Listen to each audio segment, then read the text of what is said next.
Um dia de fornada aqui na minha pãodaria. Eu tenho uma micropadaria dentro da minha casa e vou te mostrar como é o dia das fornadas por aqui. Normalmente eu tenho fornadas 2 vezes por semana, às terças e às sextas, e o dia de produção não acontece no mesmo dia da fornada. A fornada é o dia da entrega dos pães para os clientes. E é também o dia que eu asso esses pães. Eles saem daqui super fresquinhos para os clientes, mas a produção acontece no dia anterior, porque como eu trabalho com fermentação natural, estes pães ficam a noite inteira fermentando na geladeira. Então o dia começa bem cedo, pré-aquecendo o forno e as panelas de ferro para colocar os pães. E depois de 1 hora esse forno pré-aquecendo, é hora de preparar as massas para irem ao forno. Eu tiro dos cestos de fermentação direto para esse tapetinho de silicone, polvilho por cima farinha de arroz, que é uma farinha que não queima, e borrifo um pouquinho de água, que isso ajuda a criação da crosta bem crocante. Venho com uma lâmina. No momento eu estou amando usar a lâmina do bisturi, que é o que tem funcionado melhor para mim por aqui, já que eu sou dentista de formação, trabalhei muitos anos com cirurgia, eu tenho bastante destreza com esse tipo de instrumento, então eu decidi fazer as pestanas dos meus pães, ou melhor, os cortes dos pães com um bisturi. O bom é que a lâmina é descartável, deve e pode ser trocada toda hora, e isso faz com que o corte fique bem preciso. Eu tô gostando muito do resultado. Mas existem vários utensílios próprios para isso, os chamados corta-pães, que eu já testei, mas confesso que a minha habilidade é muito maior com o bisturi, então eu prefiro fazer dessa forma, mas os risca-pães também dá super certo. No pão integral multigrãos, eu polvilho um pouco menos de farinha, só realmente onde eu vou fazer o corte, para ajudar a lâmina a não grudar, porque a farinha por cima dos grãos tira um pouco a beleza dessa crosta que eu faço na parte de fora. Então, só por fins estéticos mesmo, eu polvilho a farinha só onde realmente eu vou fazer o corte desse pão. O corte acontece para que a gente tenha um direcionamento do crescimento do pão no forno. Se a gente não fizer o corte, o pão expande para qualquer lado e dá meio que uma estourada, sabe? O design, a estética não fica tão interessante. E aí, com isso, a gente consegue aquela pestana, aquela orelha do pão que fica super crocante. Mas para isso a gente precisa fazer um corte um pouco mais profundo, não pode ser só encostar a lâmina, tem que entrar ali 1 centímetro pelo menos, para que o pão consiga se desenvolver, liberar os gases através daquele rasgo e crescer, direcionando a abinha dele para fora. Com tudo isso feito, os pães vão para o forno na panela, em cima desse tapetinho, para evitar de queimarem na parte de baixo ou de grudarem na panela. E dá para usar papel manteiga, dá para usar aqueles papéis antiaderentes próprios para forno, aquelas forminhas para air fryer.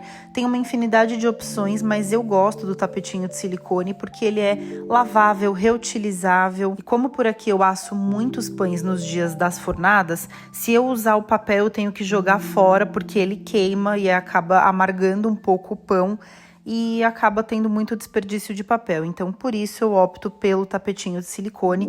Mas se você estiver fazendo pães aí de forma recreativa na sua casa, você pode tranquilamente usar os papéis, que não tem problema nenhum. Os pães ficam no forno em média 30 minutos com a panela tampada. Depois eu tiro a tampa e deixo mais 15 minutos mais ou menos sem a tampa. Os pães que vão na panela mais funda precisam dar uma última douradinha de 5 minutos na panela mais rasa, porque a parte de baixo dele acaba ficando um pouquinho mais clara e eu gosto de um pão totalmente dourado de forma uniforme, então eu volto pro forno só para dar um último tchan. Enquanto tudo vai acontecendo, eu vou gravando conteúdo, vou produzindo conteúdo sobre todas as etapas.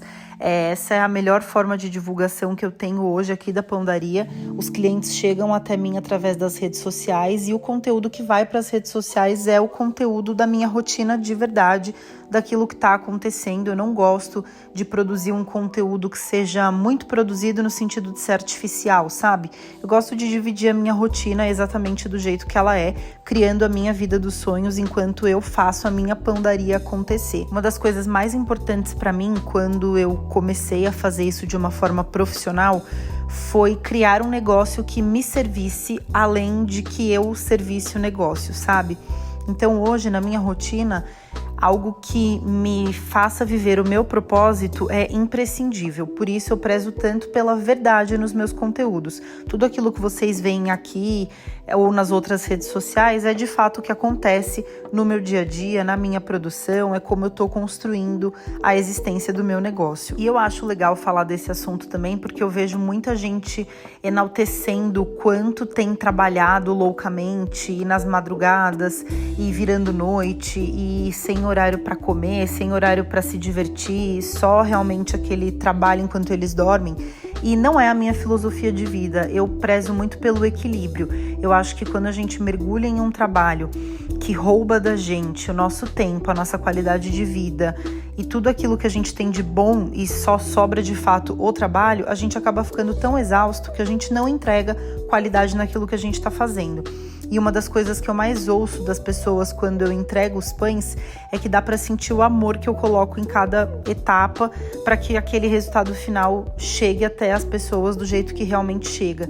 E isso é muito importante para mim, eu quero que isso continue dessa forma, então eu prezo para que o meu negócio seja realmente saudável. Eu já postei vídeos das minhas produções das madrugadas, inclusive foram vídeos que viralizaram, tanto aqui quanto nas outras redes sociais, mas isso aconteceu por questões familiares que eu tive que resolver, e para não deixar os meus clientes sem a fornada naquele dia, eu optei por fazer as produções na madrugada, mas não é algo que faz parte da minha filosofia de vida, porque eu realmente acredito que o equilíbrio é o melhor que a gente possa ter. Eu quero fazer algo que me deixe feliz, que me realize, que eu consiga entregar amor, dedicação, qualidade, mas eu quero também que isso me possibilite estar mais tempo com a minha família, desfrutar do meu casamento, ter filhos na hora que for o momento. Eu não quero ter que escolher entre criar os meus filhos e ser profissional, sabe?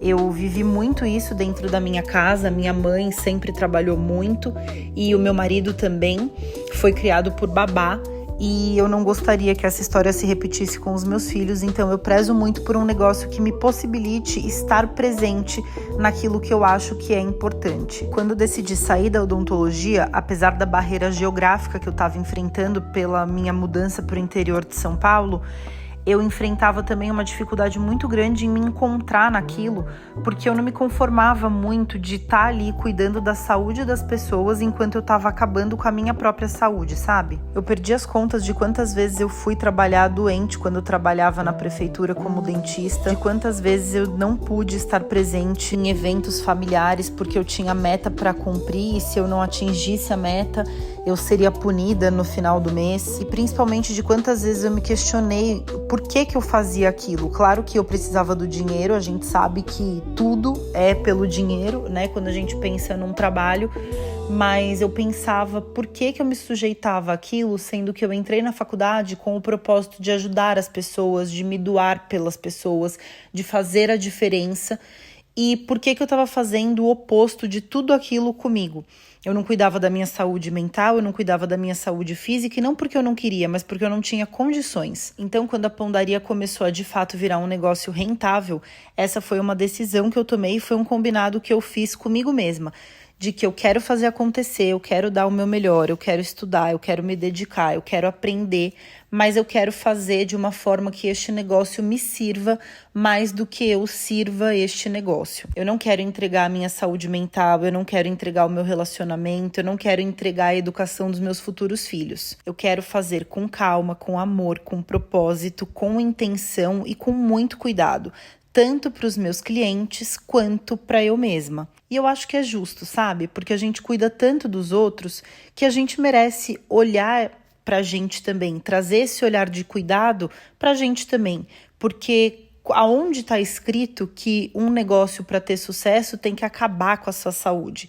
Isso é uma criação da nossa mente e que fez muito sentido em tempos passados, mas que hoje a gente precisa rever e atualizar esse olhar, porque a saúde de quem tá ali produzindo, de quem tá fazendo o negócio acontecer, também é importante. Eu vendo pães de fermentação natural, eu prego muito pela saúde, eu falo dos benefícios, daquilo que faz com que a nossa vida seja mais saudável, inclusive o processo de produção, que é respeitando o tempo do fermento. E se eu respeito o tempo de uma colônia de leveduras que eu nem conheço, por que eu não respeito o meu próprio tempo? Sabe? Enfim, era para ser um vídeo da minha produção e acabou virando uma grande reflexão, mas eu acho importante compartilhar esse tipo de coisa por aqui também. E eu ficaria muito feliz se você deixasse a sua opinião sobre esse assunto aqui nos comentários pra gente conversar um pouquinho sobre isso. Conforme os pães vão saindo do forno e esfriando nessas grades próprias para isso, eu vou embalando para entregar para os clientes. Alguns clientes vêm retirar aqui comigo, outros clientes recebem diretamente em casa. Eu faço as entregas por enquanto, mas em breve teremos um entregador terceirizado para isso, porque graças a Deus o volume de entregas está tão grande que eu não estou mais dando conta. Então eu coloco um papel manteiga no fundo do saquinho, para deixar esteticamente mais bonito e para proteger esse pão também. Os meus pães têm pouquíssima gordura, aqueles que têm algum ingrediente como queijo gorgonzola ou a calabresa, mas mesmo assim eu coloco não para absorver a gordura, mas para deixar com uma estética mais agradável. Coloco num saco plástico próprio para embalagem de comidas e dou um lacinho com uma fita de cetim para ficar como um presente mesmo. Depois esses pães vão dentro das sacolas craft com os nomes dos clientes, para que não aconteça confusão de embalagens, porque são muitos pedidos e cada pessoa pede uma coisa.